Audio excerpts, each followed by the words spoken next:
Karnataka bank के CEO और add ने दिया इस्तीफा, बोर्ड के साथ मतभेद के चलते शेयरों में जोरदार गिरावट। नमस्कार, स्वागत है आपका भारत मार्केट लाइव न्यूज में। आज हम लेकर आए हैं शेयर बाजार की एक बहुत ही महत्वपूर्ण खबर। प्राइवेट सेक्टर के नामचीन बैंक कर्नाटक बैंक एक बड़े विवाद की वजह से आज चर्चा में है। बैंक के सीईओ श्री कृष्णन हरिहर शर्मा और एग्जीक्यूटिव डायरेक्टर शेखर राव ने अपने पद से इस्तीफा दे दिया है। इसके बाद बैंक के शेयरों में जोरदार गिरावट देखने को मिली।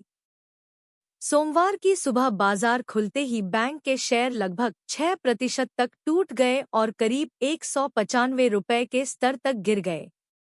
ये गिरावट इसलिए भी अहम है क्योंकि पिछले एक साल में बैंक के शेयरों ने लगभग 12% की गिरावट देखी है, यानी निवेशकों को लगातार नुकसान झेलना पड़ रहा है। अगर आपको ये जानकारी पसंद आ रही हो तो कृपया हमारे चैनल को सब्सक्राइब करें और वीडियो को लाइक करें। अब बात करते हैं असल वजह की। ये इस्तीफे सिर्फ पर्सनल रीजन की वजह से नहीं हुए हैं, जैसा कि कागजों में लिखा गया है। सूत्रों के मुताबिक बैंक के बोर्ड और सीईओ के बीच एक अहम खर्च को लेकर मतभेद हो गए थे। ये खर्च करीब 1,53,00,000 रुपए का था, जो एक कंसल्टेंसी और कुछ टेक्नोलॉजी सुधारों के लिए किया गया था। अब इस खर्च को लेकर ऑडिटर्स ने अपनी रिपोर्ट में कहा है कि ये रकम बैंक के पूर्णकालिक निदेशकों की अधिकृत सीमा से बाहर थी और इसे बोर्ड की मंजूरी नहीं मिली थी। इसलिए अब ये रकम संबंधित निदेशकों से वसूली जा सकती है। यहाँ सोचने वाली बात यह है कि क्या ये सिर्फ नियमों की अनदेखी थी या फिर रणनीतिक बदलाव का हिस्सा, क्योंकि टेक्नोलॉजी सुधार और क्रेडिट वर्टिकल को नया रूप देना ये एक बड़ी स्ट्रेटेजिक जरूरत होती है। मगर बोर्ड की मंजूरी के बिना ये कदम उठाना एक बड़ी चूक भी मानी जा सकती है। आपका क्या कहना है इस पर? कमेंट करके हमें जरूर बताएं। अब जरा सोचिए, श्री कृष्णन शर्मा को मई 2023 में 3 साल की टर्म के लिए बतौर सीईओ नियुक्त किया गया था।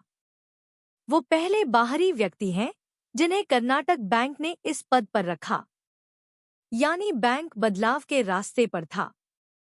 लेकिन अब सिर्फ एक साल में ही इतना बड़ा झटका लगना निवेशकों का भरोसा हिला सकता है।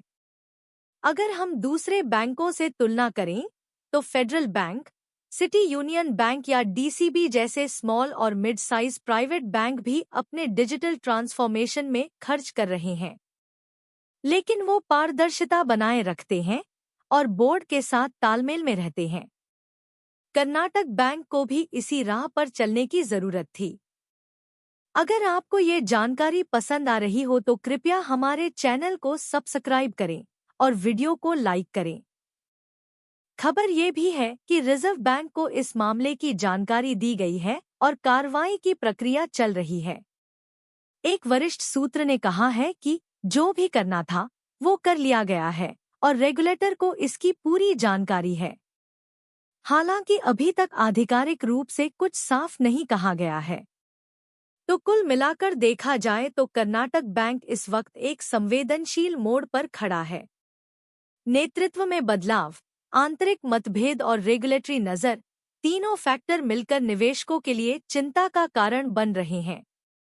अगर आपको ये खबर उपयोगी लगी हो तो कृपया इस वीडियो को लाइक करें, चैनल को सब्सक्राइब करें और बाजार की ऐसी ही और बड़ी खबरों के लिए जुड़े रहिए।